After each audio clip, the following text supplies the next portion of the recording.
A month later, we have returned. Welcome back to the Just Beavin podcast. Hard to believe it has been over a month since we have last recorded an episode. Scheduling, and honestly, this is just kind of a lull in the fantasy season until now. Welcome back to the pod. Andy, JP, the Beav himself here with you. Fellas, happy new league year. This is officially year 5 of Beaverfest, year 3 of us being a 14-team league. The league's been open for about 3 weeks, JP, traditionally, and I'll let you kind of explain more, but we open up this league. We get a little bit of a grace period where guys aren't being bombarded with trade requests and we get to hold on and just relax for about 5 to 6 weeks. But every year, Super Bowl Sunday marks the beginning of a new league year. Yeah, this is a toxic league. There's a lot that goes on, and I feel as commissioner, I need to give the members of this league a mental health break. A lot of people don't like Matt Hendricks, don't like it, but it is for the benefit of everyone, even if they don't see it right off the rip. And it's good to keep energy high when the league comes back, so no one's burnt out, during the playoffs, and we don't get any crazy overpays off ridiculous playoff performances. I easily could have seen Kenneth Walker going for a first in 3 seconds after the way he played the playoffs. So, uh, just some preventative measures, but it's really for the mental health of the league, and I think it's a good thing that we do. Beav, I know you, on one hand, are very much in the camp of this league never sleeps. There is no off season.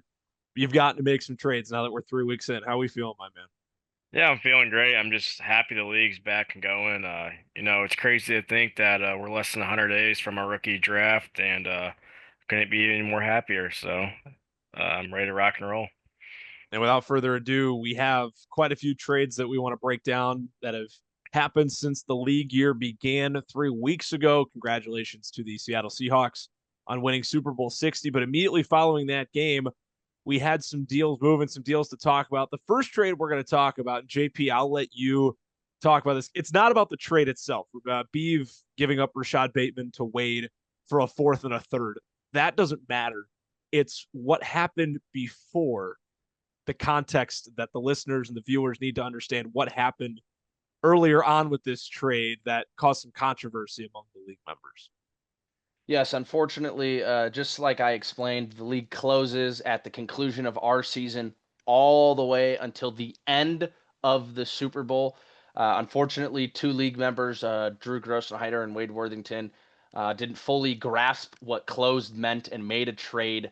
And so we had to send the deal back, overturn it, give them a warning. Luckily, we didn't have to sanction anyone and impose any fines on them that would have helped pay for our draft. But we hope that the lesson was learned between them and to the rest of the league now that a warning's been given. Drew thought he could overstep his role as a council member. You would expect a council member to know better than that. But anyways, that explains that trade, and why we brought it up now was really to just discuss the controversy that took place prior to it. Beav, I'll give you 30 seconds just to say your piece on this because it did involve you, and then we'll move on. Because as we mentioned, this trade is of no importance at all. This doesn't really affect anybody. No, this is a very ugly trade, and I'll keep it very short. But no, the reason I made this trade is because me and Wade both thought that, oh, trades are open. Okay, I thought it'd just be on hold until like the league was reopened. Like it just says like trade pending in your inbox. You know what I mean? And so then it says trade completed. So I was like, all right, you'll have them in 2 weeks. Blah blah blah. And then I see like 20 chats in the inbox of Sleeper. I'm like, oh shit, it actually went through. So my only question here, I love you, Drew. You're my guy. We've been doing this for 4 or 5 years now. I don't think that's ever been a feature ever. Yeah, but like the reason is because JP said he officially locked all trades. So why not give it a go? And like, why would it not happen? Like, you know what I mean? Like, it doesn't make any sense. If the trade is completely on lockdown, you can't do anything in the league. Well, typically I do lock the rosters, so I will give you that benefit, but I just figured that you would have the wherewithals and I didn't have to treat everyone like they were preschoolers. So I left the rosters unlocked thinking that saying no means no, but apparently now I have to go lock everyone's lock or rosters again next year. Well, I guess so. Alrighty, that's that. We have some more trades that are actually meaningful. No offense, Drew and Wade, on that deal. And we'll start with this one. Wade involved again, making a trade with, shocker, Matt Hendricks. Matt Hendricks is going to be a common customer here on this Trade Talk show today. Wade receiving Nico Collins, Javonte Williams, and $40 of fab in exchange for Kenneth Gainwell, a 2027 first and a 2027 second round pick.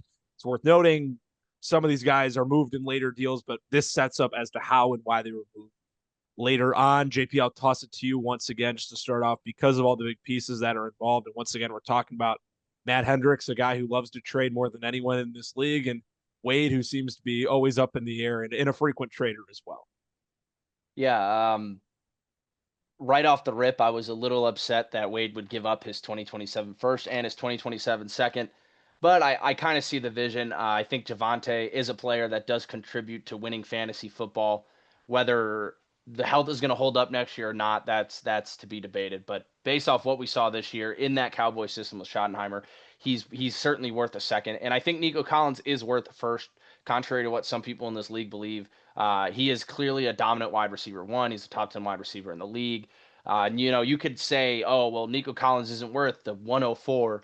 But when you're drafting at the 104, you're looking for a guy to become Nico Collins. If he becomes Nico Collins, you are out of this world happy. So as the dust settled, I wasn't really that upset about it. And who really knows what Kenneth Gainwell is? Is he a backup? Is he a spot start? Who really knows? So Gainwell's of no value to me in this trade. Yeah, I think it's like you mentioned, the draft picks are what are really important. And I'll try not to say this phrase too much, but this is something we always talk about, especially in Dynasty in a fantasy standpoint. Picks are great, but you don't necessarily know, what that's going to turn into. That's not as much of a given. Picks are great. They have value. A lot of times people are going to prefer the proven commodities, guys who have done it in this league before, and kind of what they bring more to the table, even though their floors might be lower. At the same time, what you're getting on your roster immediately ready to go. All the idea of prospects is exciting, but anytime a first round pick is involved in a trade, not only are we going to talk about it, but we're going to see, okay, what went on the other end. I think Nico Collins is very much worth that. And Javonte Williams, this was made way beforehand. He just got an extension this week in Dallas. So his role is going to be sustained there as well. This trade was made before that. I see it. I understand the vision here, and it makes sense for me. Drew? Yeah, I understand it for both sides. Matt gets two picks here with Kenneth Gainwell. Like JP said, we don't know what to expect from him, if he's going to be a starter or if he's just going to be like a backup running back. But the main concern about Wade is if Nico Collins can stay on the field. He's had his health issues. It's hit or miss with him. He's a great receiver, like you guys just mentioned, but his health, if he can stay on the field. If he can stay on the field, he's great. If not, it's a big of a problem, especially for Wade's team right now. So with his receivers lacking, so Anyone else got anything to add here? Do not. Alrighty. And the fab as well. Very important, obviously, in a sarcastic tone, with how important our waiver wire is in this league to have as much fab as humanly possible. This is a pretty big one. Ty getting two veteran impact receivers, Devontae Adams, who just had an incredible year in Los Angeles, along with Cortland Sutton, in exchange for 2 second-round picks. I'll start here, fellas. I love this deal for Ty. I know this sounds a bit weird. I know in Dynasty, we're trying to get younger, right? We're trying to second round picks. JP, I know I've said this a lot on the show. Second round picks in a 14 team league, the value of them is diminished. You can still get something. And Drew and I even had a phone call the other day where we talked about second round picks just because. And we realized that it's so hit or miss in the second round. It really is feast or famine. I love this deal for Ty, getting someone like Devontae Adams, who, we saw what he could do last year with Stafford. Stafford's coming back for LA this season. Back to that old argument of knowing what you're getting, at least in the short term, and giving up a couple of lottery tickets in the process. Obviously, no shock here that Matt Hendricks is involved once again. But I love, love, love this deal for Ty. Beav? yeah, I like this deal a lot for Ty. Two second round picks for two top receivers in this league. That Denver offense is a little shaky. It's a little weird. Maybe it'll be kind of a new flow of Davis Webb now calling the plays. I don't know if you guys saw that. Sean Payton's giving up his No. plays for Davis Webb. So it could be good for Cortland Sutton, and it could be bad. We don't know, but I think it'll be going in the right direction. And it's Devontae Adams, like we saw this year. Nothing's going to change. He's a touchdown merchant. I mean, we thought Puka was going to be the man there this year, and Devontae Adams was going to have his time. But I mean, Devontae Adams is still Devontae Adams. He's getting the touchdown goal more than Puka, in my opinion. So I think it's a good deal for Ty, and he's back in contention. So I uh I think Ty absolutely won the trade. Obviously, Devontae Adams is not going to score 14 touchdowns again. That's just not possible. It's not going to happen again. There's going to be touchdown regression.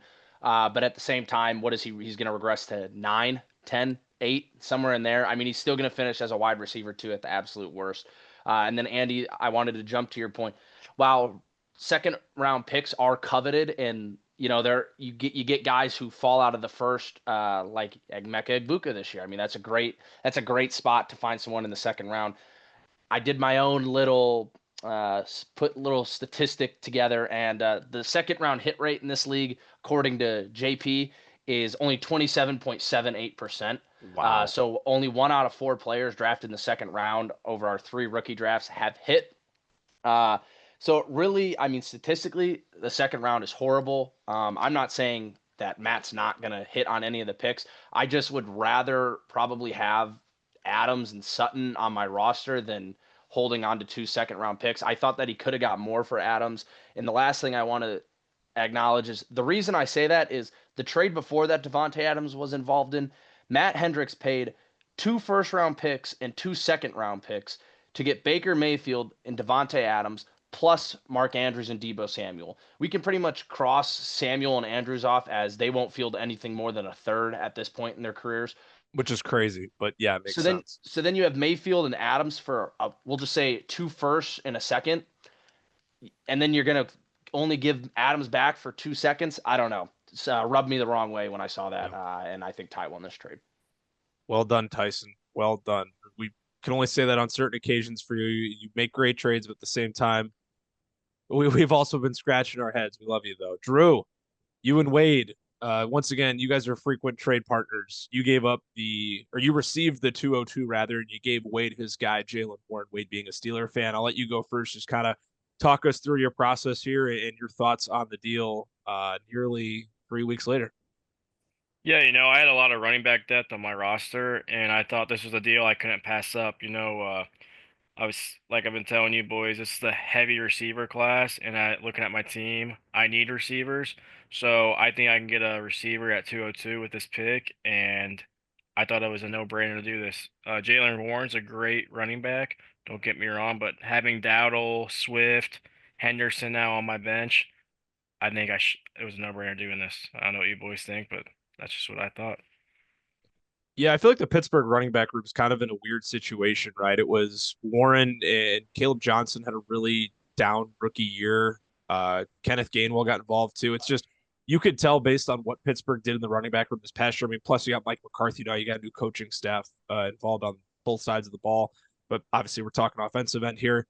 I just don't think that running back room is replicated next year. There's bound to be some change, and then what happens with that change? Who someone's going to get brought in my opinion, and then how does that impact Warren? Do they want to get Caleb Johnson more involved? Running back is such a tricky position, not only in the NFL, but obviously really much so in fantasy. And if you don't have someone who's a solidified dude, a Saquon Barkley, a Derrick Henry, a Christian McCaffrey, it really is year to year on those guys. Jalen Warren's a fine player. He's a fine fantasy player. It's a fine guy to have in your lineup. But year to year, you just don't know what that's going to look like. So, Drew, I don't blame you for making this move whatsoever. Yeah, I think with no context of anything, I would much rather have the 202 than own Jalen Warren. But given the fact that this running back class is relatively weaker, in our draft, we may only see 2 running backs go in the first, 3 at most. I would be beyond shocked if we see more than 3 running backs go in our first round. Wade needing running back help, while 202 I think is a steep price to pay for Warren. If you really need the running back help, I think it's worth betting on. And McCarthy, when he first got to Dallas, was when Pollard broke out. So I'm not saying we'll see the same thing here, but he really got Pollard involved in the receiving game, and we know Warren's a very capable receiver, but so is Gainwell. I don't know what Gainwell's contract situation is like. I'm not sure if he's back in Pittsburgh. I think I it's a probably should have two-year deal, I I think. probably should have checked up on this, but so I'll be under the assumption Gainwell's still there. Gainwell is also a really good receiving back, but McCarthy never really has ran. I'm blanking on the term. two running back systems. So I think Warren will be the lead back. I think it worked out for both teams. Drew needs receivers, and Wade needed running backs. I think Wade overpaid a little, but given the context of everything, I don't hate it for either of them. Committee, there we go. There you go. McCarthy's never really I was ran committees. blanking on that too. It's been a long week, man. Yeah, I mean, sometimes you got to overpay. That's the world we live in. That's the game we live in. Holy cow. This was a huge one. This was massive. And this Yeah. definitely broke the league. Jack getting Jamar Chase for 3 ones, including the 103 and the 110 this year, and then a 2027 first next year, along with the 203. JP, good value on Chase. And we were freaking out on Matt Hendricks when he made this trade. And he said, well, I feel like I got a solid return. A lot of our responses to that were, dude, the return is okay. It's fine. I just can't believe you gave up Jamar Chase. I can speak for myself here. I feel like if I ever owned Jamar Chase, I'd have a really hard time letting him go ever. Yeah, no, I 100% agree with you. I would have personally leveraged Chase to get my own first back, to hold my own destiny in 2027, which we will get to. Matt does eventually do. But I would have done that to fully secure getting Jeremiah Smith. You get the 103 this year. You're looking at one of Lemon, Tate, Tyson. You get the 110. Who knows who's going to be there?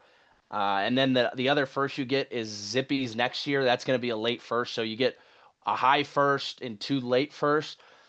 I think on paper, 3 firsts, yeah, it sounds great, but I think Matt definitely could have squeezed the lemon a little more. And 203 in this draft class is really not doing it for me. Like we were just talking about, I did a mock draft earlier in 2 days ago actually, and I had 1, 2, 3, 4, 5, 6, 7, 8, 9, 10 wide receivers go in the first pass catchers. I should highlight actually 10 pass catchers go in the first round. So that really does not leave much meat on the bone in the second round at 2-0, whatever pick that is, 203.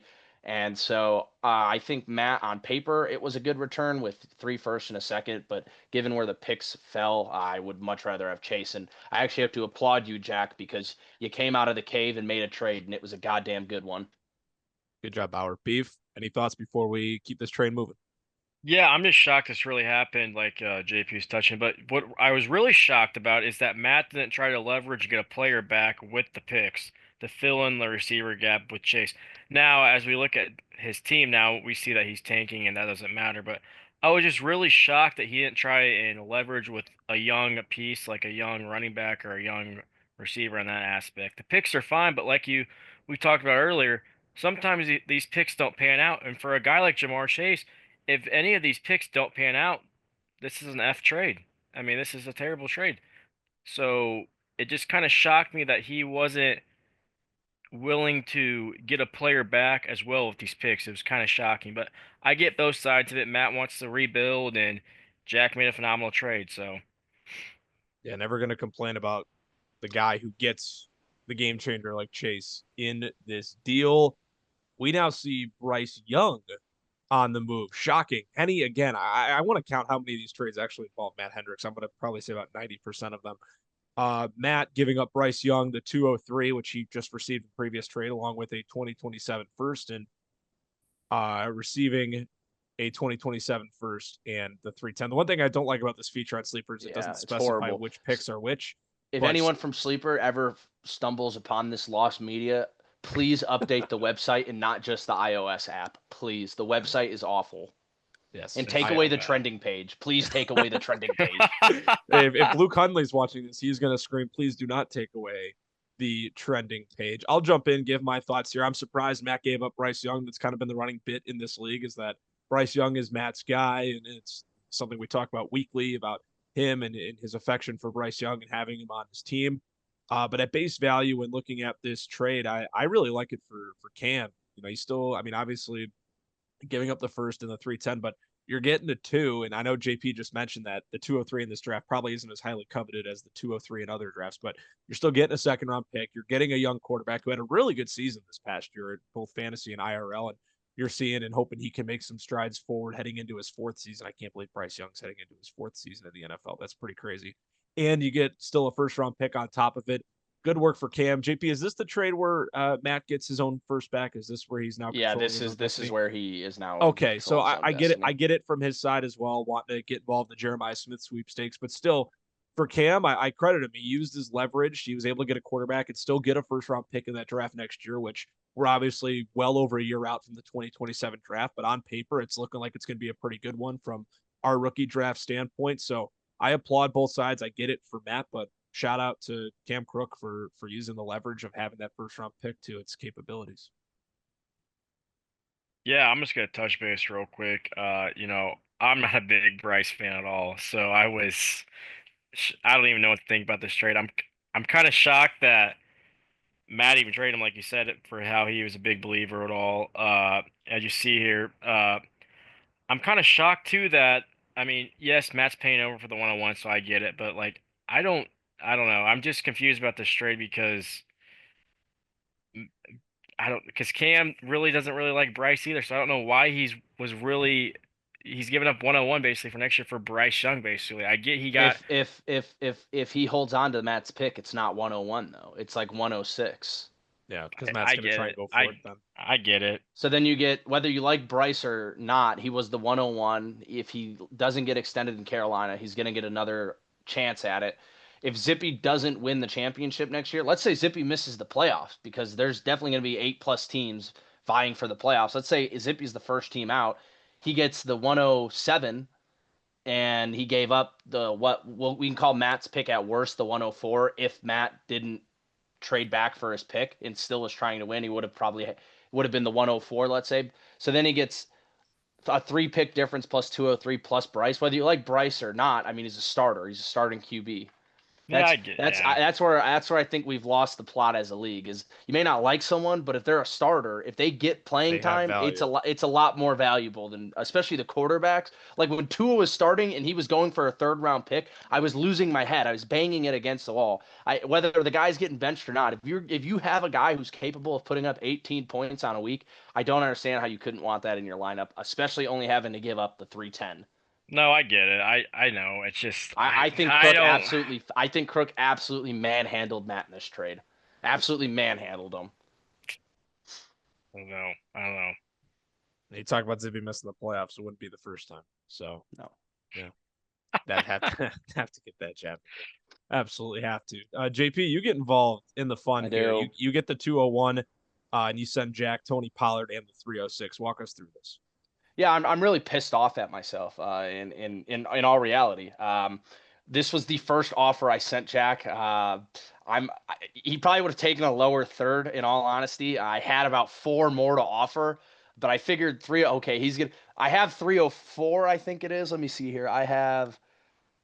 Boy, I have a lot of picks. I have 302 and 304. So I sent 306 and I'm like, okay, he's going to bargain for 304. Like that's the end goal here. He doesn't want 306 and I'm okay giving up 304. So this was all just to set up and hopefully he would take. He accepted it in fucking 45 seconds. I wish I would have sent him 308, 309 or 313. Literally anything else but 306. I mean those spots are so marginal at the end of the day, Yeah. but I was like, Jesus almighty. But yeah, I like Pollard a lot, and I think he's really going to pop off with Dable this year, which kind of sucks. But I figured the 201, like we have been talking about, though, it's not as coveted this year. I gave up a running back, so we're going to have to see if I even find a running back in return.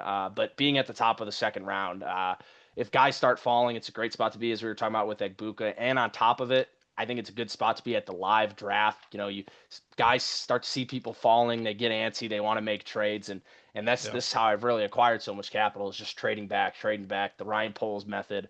But I actually don't hate it for Jack. I know a lot of people were stunned when they saw the 201, but I really don't think it's that bad. I think it's a similar situation of Jack getting a position of need. His running back group was just Chris atrocious last Brooks. year. Just yeah, the weekly Chris Brooks and Ollie Gordon duo.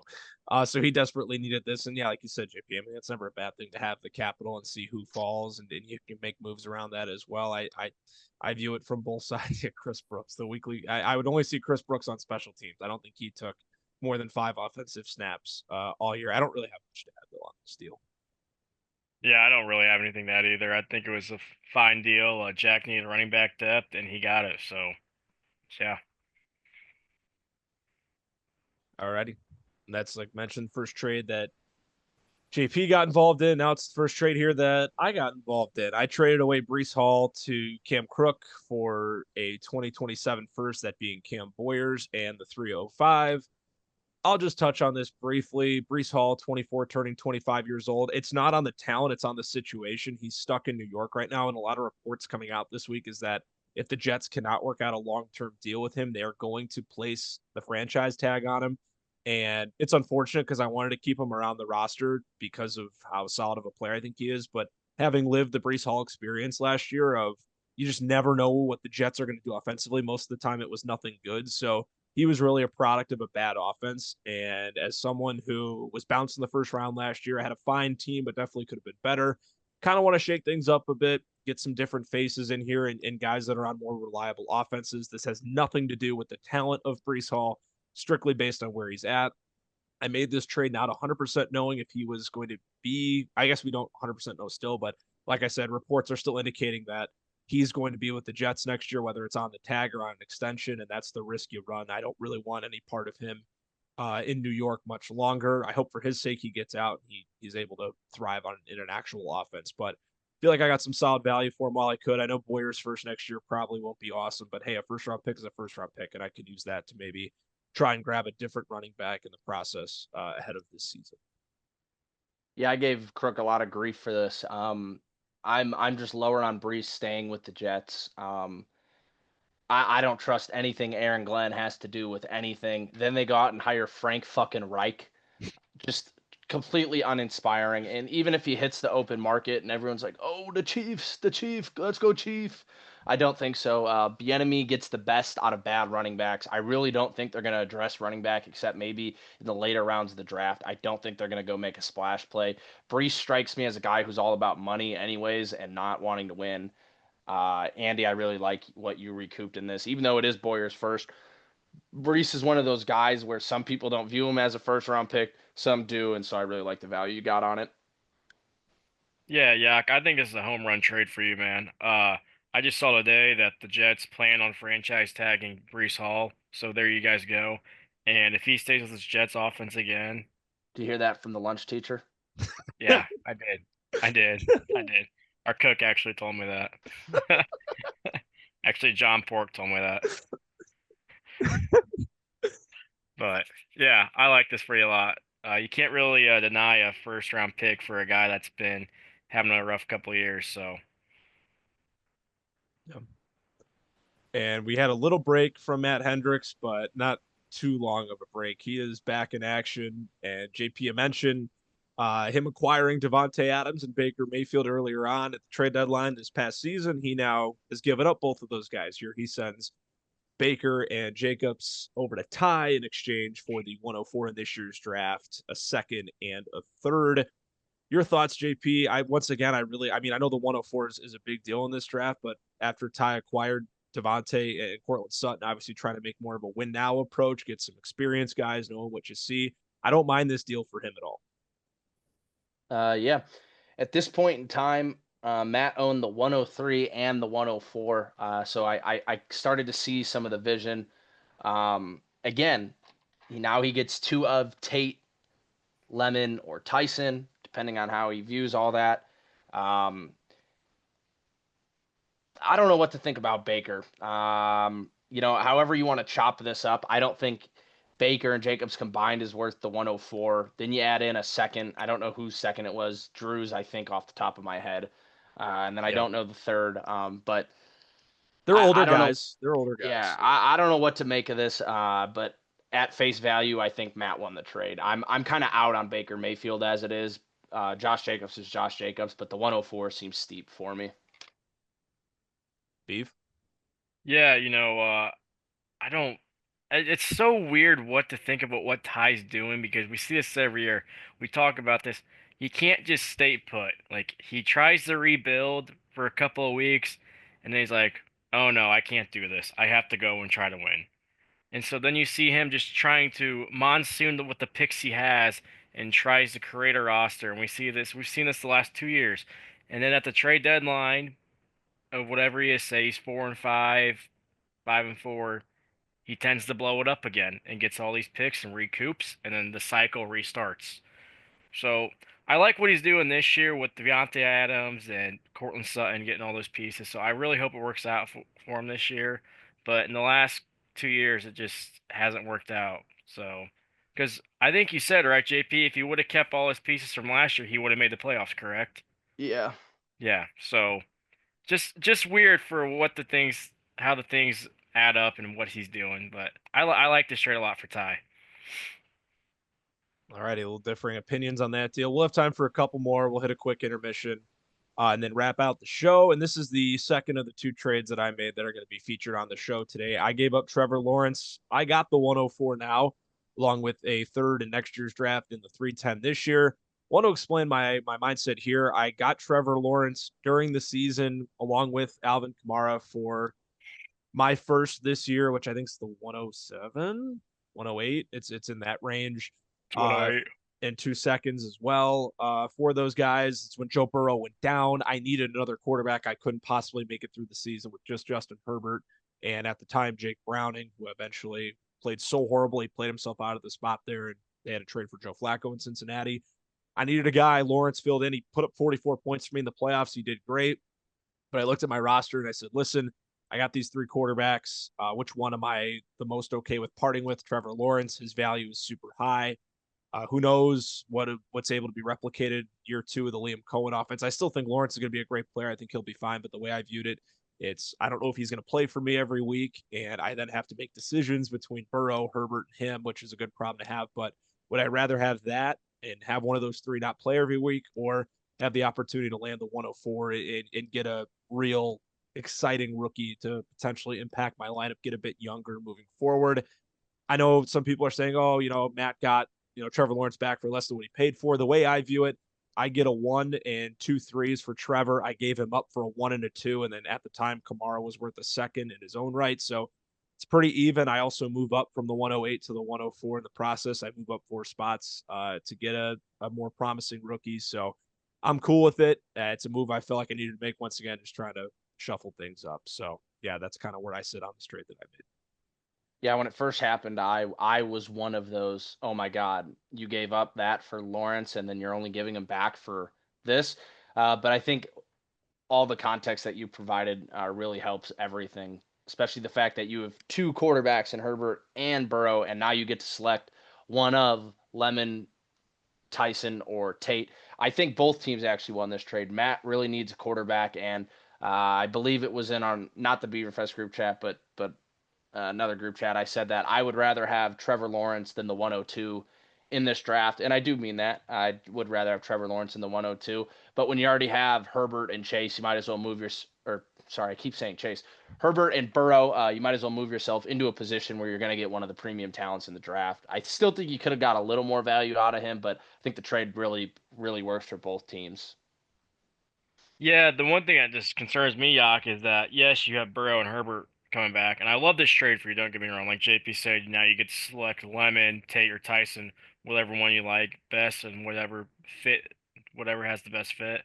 But Burrow hasn't been healthy 1 year since that Super Bowl run, and like you saw this year with your team, are you safe enough to trot out Jake Browning again for 3 weeks? That's a problem I'll address. Well, I I'll do what I did this past year again if I really need to and go trade for another quarterback. I can't pass on the opportunity, in my opinion, to get one of those young guys that JP had mentioned. That was kind of my logic there too. Because trust me, I put myself in that headspace of it's a guy who gets hurt. Herbert's always not the most healthy guy either, but that's one of those where we cross that bridge if it happens, in my opinion. Yeah, and that's what I figured you're gonna do, but I thought I'd just address that and see what your thoughts were. But I figured that's what your plan was. But just in the back of my mind, it still scares me from his health concerns. But I mean, that's you gotta take what's given to you right now, like we talked about earlier. And when the time comes, if he gets hurt, that's something you gotta address at that time. So Most definitely. That's, as I mentioned, the second of two trades that I made that we're going to talk about, but we do have to take a quick intermission. We'll get through the rest of the trades that have gone on that have been meaningful since the league got back going. We return from this quick break here on the Just Beavin podcast. We get to part two, the finale part of our trade recap show since our league came out of hiatus and started out for year 5 and year 3 A 14-team league. JP, you're involved in our first trade out of this intermission. You're giving up Aronde Gadsden to Ty in exchange for a 2027 second, a 2027 fourth. If my memory serves correct, JP, you didn't draft Gadsden. He was a UDFA this past season. He was a UDFA. Someone I had about 4 picks in the fourth, and I was banking on the league not knowing who Gadsden was. He was a priority UDFA. I remember disclosing that to Matt Hendricks immediately. And yeah, I really liked Gadsden coming out of school. Unfortunately, I was hoping he'd clean up the drops. He did not. Now, granted, McDaniel is there, and that does worry me a little that I quit on him too soon. But I really don't think he's a long-term fix at the position. He's useless blocking, absolutely useless, and outside of being a vertical threat, he does not bring much in the short game. I think he'll be a situational guy, and honestly, I probably could have sold him for a little more. This was again a counter. I made a tie, and he accepted it in 18 seconds, if that. So I probably could have squeezed a little more out of the orange there, but I'm honestly happy with a second and fourth in return.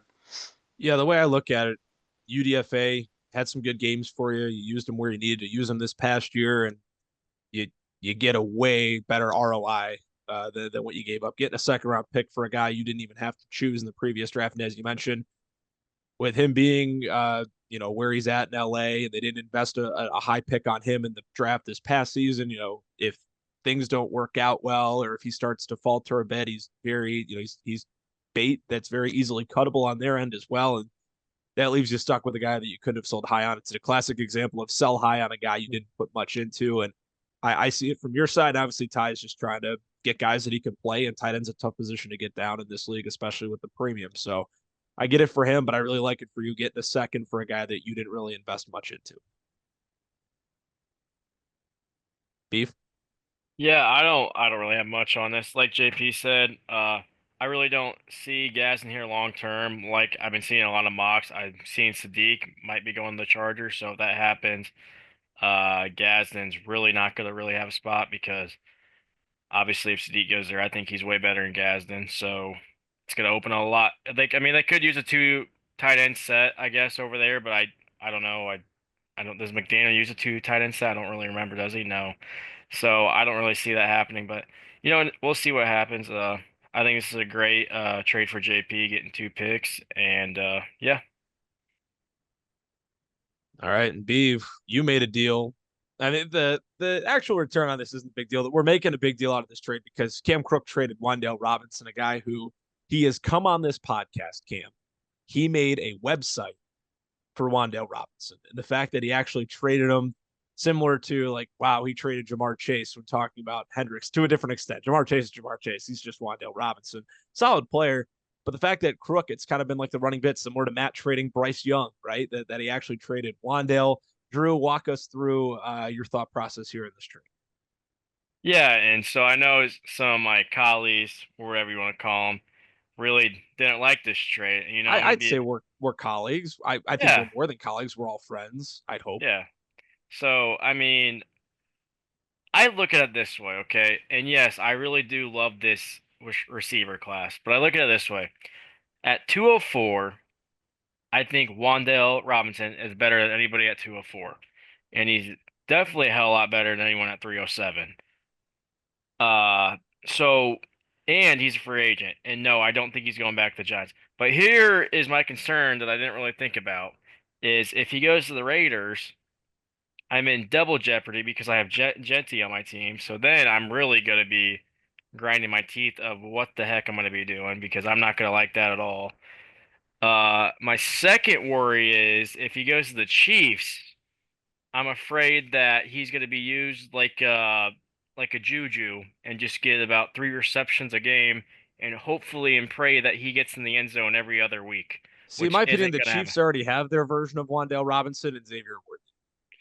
But here's the thing: if the whole Reishi Rice thing actually is true, and Yeah, if that did I happen, I hope that woman is safe, and I hope gets all the money she needs. But Okay, but anyways, I think Drew, to cut that point off, if they do need to figure something out with Rice, they're going to get more of his type of receiver. Him and Wandale Robinson are not the same type of receiver. I So agree. I'll I cut your agree. thought off there. But yeah, it's a risk you take. JP, do you have anything to add on this? I mean, we really only want to bring this up because we're shocked that Crook actually traded Wandale, but that's I think I don't know. Yeah, I don't I think mean, much to say here. I think what Drew said. Yeah, I think that Wandale is better than anyone at 204 when he's not right next to Malik Neighbors, when Malik Neighbors is out, when he is the only And, viable pass catcher on the roster. and there's no saying the Giants don't take a receiver in Don't the first round this year. exactly. And So so then the other thing is, I think that the how my mocks have been going, and again, this is just my mocks personally, the 201 to the 206 have been really sweet spots. There's been some really solid picks in there. And I like the 204 spot. I could see both sides of it. I thought 204 was a little steep, considering we don't know where Wandale's going to be. Obviously, if Wandale goes somewhere and it's beneficial, then his value could climb to the 202. But he also could end up in Vegas, and then he's barely worth the 208. So I think yeah. Crook won it, regardless of how you look at it. If he goes to Green Bay, I'm ready to shatter my face on this computer screen. I'm just gonna That would be impressive if you could pull that off. yeah. So Another first round pick being moved, and shocking, Matt Hendricks is involved in the trade. Hendricks giving up Jordan Addison for the 110. JP, I saw the smile and the slight head shake there. I'll let you go first. I mean, these two with Jordan Addison, dude. Oh my yeah, God, this is like the third. I do need to say something. Sorry, I know I just gave the floor to you. Ty texted. I think he sent this text in the chat 2 weeks ago with talk about Hendricks having a trade problem. He goes, Matt and I trade the same 4 players back and forth a Literally. solid 3 times a year. yeah. No, it's so true though. I mean, this is already Henny's third trade involving just since April 21st of 2025. This is now Henny's third trade involving Jordan Addison, It's and not he's even a owned year. him two separate times. So I I mean, good for Ty for getting the 110, but Ty traded two firsts for Addison May 27th of 2025. So less than a year ago, Ty gave up two firsts to get Addison, and then he only gets a first back, and it's the 110. that's this is my whole thing. I don't mean to cut you off. This is my whole thing about it. Is he trades Jordan Addison, and like you said, he gave up two first for him. Okay, there's not going to be a receiver at all better than him at 110. There's no receiver, I promise. And if there is, you could slip my head off. I promise you, there's not going to be a True. receiver better than him at 110.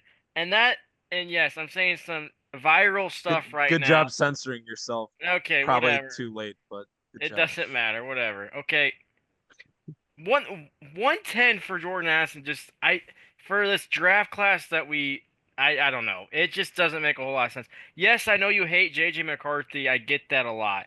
Okay, but it's Kevin O'Connell. He's gonna address that, and I've never seen Kevin O'Connell have a bad offense as he's been the coach of the Vikings, and we all know that as Bears fans. And he's gonna figure it out. I also think we got to realize too that Minnesota's probably going to bring in a veteran quarterback of sorts to at least Yeah. compete with JJ and Mac give him a Jones. run. That's exactly the guy I was thinking of. Mac I'm Jones thinking is Joe Flacco. Joe prime Flacco. example, or they bring back Kirk Cousins. That's definitely on the table as well. Someone of that caliber. So it may not be JJ throwing the ball all year, and even if JJ were to win a hypothetical competition in camp, we've already seen that he has more than capable of Malik getting Willis. injured. Willis is going to get a lot of money. I don't know if Minnesota's a spot, but Uh, even if JJ wins the job, there's a chance he gets hurt and misses some games. We'll see what happens. Yeah, I'm with you guys. That is definitely a steep price to pay in that regard. But it's just funny these guys trade the same players back and forth. And when Ty sent that chat, I got a good laugh out of it. So I saw Willis is gonna get guaranteed 30 mil a year. I don't know if I that's saw true or that too. not. I saw that too. Oh, goodness gracious. As we move on, Wade and Brady. So a trade not involving Matt Hendricks, involving two of the newer members, two non-original members of the league. Xavier Worthy going to Brady along with the 111 for Sammy Darnold, now a Super Bowl winning quarterback, the 205 and the 402. So what does the 101 that Wade gave up turn into now? If I'm trying to recall because it's a mess. Darnold, Laporta, in like 4 seconds or something.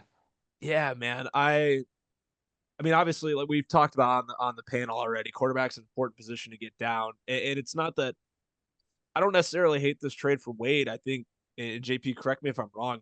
It's just the fact that what he gave up to get Worthy among others, and now this is what he turns it into. I think that's the real part you look at and just question things and shake your head. That's kind of Agreed. what I'm seeing here. And obviously with Sam Darnold, a good fantasy quarterback, he's in a good offensive system in Seattle. If we really want to nitpick, obviously Kubiak's now the head coach over in Vegas. There's going to be a new offensive mind running the show in Seattle. Things are going to change a bit. The personnel will mostly stay the same, but things are going to change. So you just never know. Sam Darnold's proven, he's won 14 regular season games back to back years with two different teams, and he's now a Super Bowl champion. So I'm not trying to come down on the guy less than a month after he wins the title.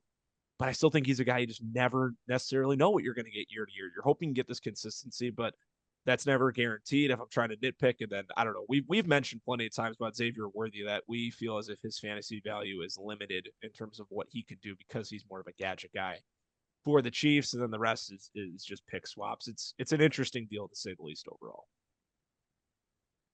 Yeah, I don't really have much to add on this. Wade gets his quarterback. It was a little. So you see now Brady's got Jackson Dart, and I'm blanking on who his other quarterback is. Dak maybe. Yeah, no, Zippy's got Dak. I don't know who Let he me has. check. I'll check. I'm blanking, but it made sense for him to make this move. He had three quarterbacks, and now acquiring another pick at 111, you might see him go Ty Simpson and getting another pick. Who knows what he does? But he's also got 105, so he could take Mendoza there, which he doesn't need a quarterback, but He He has has a starter. Dart and Purdy. Dart and Purdy. Purdy, Yeah, there I was you gonna go. say he There you has a go. viable starter. Yeah, so it made a lot of sense with like I said, I don't mean to bring this up again, but he wanted to acquire Worthy, I guarantee, because the Rashee Rice whole allegation thing, which is very smart. I mean, he could turn into the receiver one there if they don't address the receiver room, which they will. It's the Chiefs, but I'm just saying, uh, good pickup by him. I like it for both sides. Uh, it's really interesting to see what Wade's doing though, because I think his highest pick in this draft's 205, and he doesn't own a first next year. And his team it's got a lot better, yes, but it's very interesting. I will say that for that. So it'll be interesting to see how his team finally pans out when the season starts. JP, you got anything? Yeah, I actually really liked it for Wade. I think Worthy is barely worth a second, in my opinion. Honest to God, I really don't think he's a good football player. I was just trying to find my rankings from that draft class. I think I had Worthy at 7. When Drew took him at whatever 108, 106, 107, 109, whatever the hell it was, I thought it was a bad pick then. Everyone just sees the Chiefs jersey and he gets to play with Patrick Mahomes and the blinded by the 4.21 speed, and they forget that he actually has to go out in the field and use that 4.21 speed, and he actually has to catch the ball from Patrick Mahomes, and he actually has to run through defenders. I hate Xavier Worthy. I don't think he's very good at football. I don't think he's a very good fantasy asset. And like we just said, if Rice is out, great for Worthy, but they're probably going to find someone to come in and replace him. And if Rice is there, well, Worthy's obsolete. He's back to a vertical threat, and you'll get a boom week every 4 weeks. Yeah, fine. Darnold is, it's volatile what you're going to get from him for a week to week basis. But if you just look at the player swaps, Worthy for Darnold, and then Wade only moved back, 8 picks and picked up a fourth. Plus, you're getting a quarterback to actual positional value. I think Wade absolutely won this trade by a mile. I loved it for Wade. And I get Brady trying to maximize Darnold's value at this point, but I thought he could have maximized it a little more than he did with someone other than Worthy. All right. And we move to Wade yet again. I think this is the last deal we have to talk It about here is. today, Yeah. guys. Javonte Williams going to Jack. Jack getting one of his Dallas Cowboys for a 2028 first. And JP, I want to start with you because your reaction in the sleeper chat was, wow, he really went for a first round pick. And this is after Javonte got the extension. I think it's 3 for 24. So it's identical to the DeAndre Swift contract of getting 8 Same per year. exact. Is it the Everything is guarantees are the exactly same? the same. Everything's And exactly the I same. think that's the same deal Tony Pollard has in Tennessee. How ironic that I guess Javonte's a bit younger, but that seems to be just like if you're average run of the mill running back, a guy who is capable of having 1,000 yards, fits well in your offense, 3 for 24 just seems to be the deal that they all get. But you couldn't believe that he went for a first round pick in this trade. No, we were having a discussion in a group chat earlier in the day about if Derrick Henry was still worth a first round pick. And there were people in the group chat who said no. Now, I'm not here to re-spark that debate, and quite frankly, I don't care what the Beaverfest group thinks, whether they think Derrick Henry's worth the first or not. I just know the bottom feeders of the league were the ones saying no, he's not worth the first. Um, and so, anyways, we have that debate, and then 6 hours later, Javonte Williams goes for a first, and I about shit my fucking pants when I saw that because I couldn't comprehend how Derrick Henry isn't worth a first and Javonte Williams is worth a first. Now, I think most people in the league are understanding that Javonte Williams is probably not worth a first. Now, hopefully, Jack's really good at this point, and again, it is in 2028, so it's right as the Williams deal's expiring. Hopefully, Jack is really good at this point, and he pushes it to a late first, and that makes it better. But if Jack sucks, he just gave up the 105 to 108 for Javonte Williams, and I It's don't the think risk you run with trading picks that are multiple years out in advance. multiple years out in advance, and it's not even a bona fide superstar. I mean, Javonte Williams has had the best fantasy season of his career and was only the running back 12. He just had the best fantasy season of his career and was only the running back 12.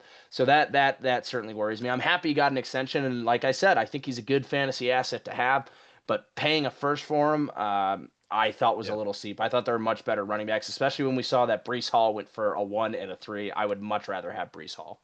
So without disclosing too much information, I never even sent a text to Wade, but literally a day before this deal happened, I had considered reaching out about Javonte. I'll just say this was nowhere near my price range of what I was going to give. Not saying that's the gospel, not saying that's worth anything, but just to put that in perspective, that's not where I would have leaned at all. So in a sense, I'm kind of happy I didn't reach out because I don't know if we ever would have agreed on a price if this was the asking price or if Jack just overpaid. Obviously, we'll never know what those discussions are, but that's what I found interesting when I saw that notification pop up. And that's what he went for. I immediately felt a lot better about myself for not reaching out because I never would have given that up. I wouldn't even have thought about it. I'd rather try to make it work with someone else at a similar price to this. If this is the price I'm giving, I want someone probably a little bit more solidified than Javonte Williams. Beav. Yeah, I was very shocked at this. I saw this, I was sitting in my hot tub and I was like, what the hell just happened? And so I was like, there's no way this actually happened. It kind of like it just kind of shocked me, and I was like, oh my goodness, I cannot wait till this league floods in the chat and just everyone's reaction. But the you flooding, unlike flooding your hot tub, that would be bad. Yes, that would be very bad. Andy, you traded Williams to Wade originally, right? Mm-hmm. It was in the Ekbuka deal. I gave up him and a later pick in the second round to go up and get Ekbuka. A bit of an overpay, but it was at the draft in real time. Yeah, so. Yeah, he's been on the move a lot this year. A metric fuck ton. 1, 2, 3, 4, 5, 6 trades just since May 24th of 2025. Yeah. But yeah, I got nothing. And he was on my team literally the 4 years, 4 years leading into that though, because I took him in the inaugural. He was the third pick or the sixth pick of the third round in the inaugural draft. Dude, he was 21, 22 years old at the time. His value couldn't have been any higher. So what? He was a rookie then when we first started this? Second season. And then he got hurt. He had that really bad injury in October, like season-ending injury, which derailed him a bit. And that was before. Was that Hackett? Might have been 1 year before. Yeah, I think so. Okay. Oh no, that was Hackett. Oh, was that the first year of Sean Payton? No, that was Hackett. It was Hackett. Then Payton came after with the whole Russell deal. Yeah. There you have it, folks. Our league is back and running. We're going to get some content out the next couple of weeks. Kind of took a bit of a break because we didn't really have much to report on. We hope to get another spelling bee, hopefully, this offseason at some point because that did some numbers. Thank you for all who tuned in, dropped some support, sent us some messages. That was a hit.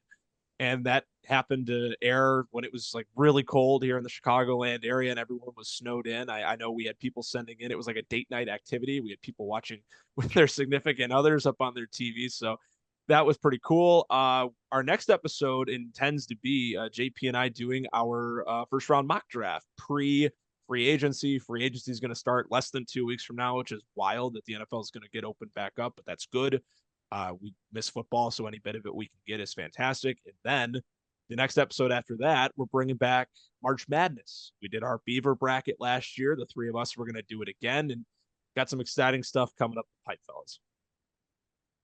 Yeah, we do. I'm pretty stoked, especially for that March Madness bracket. I'm so ready for March Madness. Yeah. Yeah, I'm We're excited for a the mock football drafts pod, but and draft talk. That's what I live for. So Yeah. yeah, a lot of great offseason content coming up. But we thank you for hanging with us, sticking through the month hiatus. We're happy to be back. We thank you for tuning in to this evening's episode of the Just Beavin podcast. We will catch you next time here on the Beaverfest YouTube channel.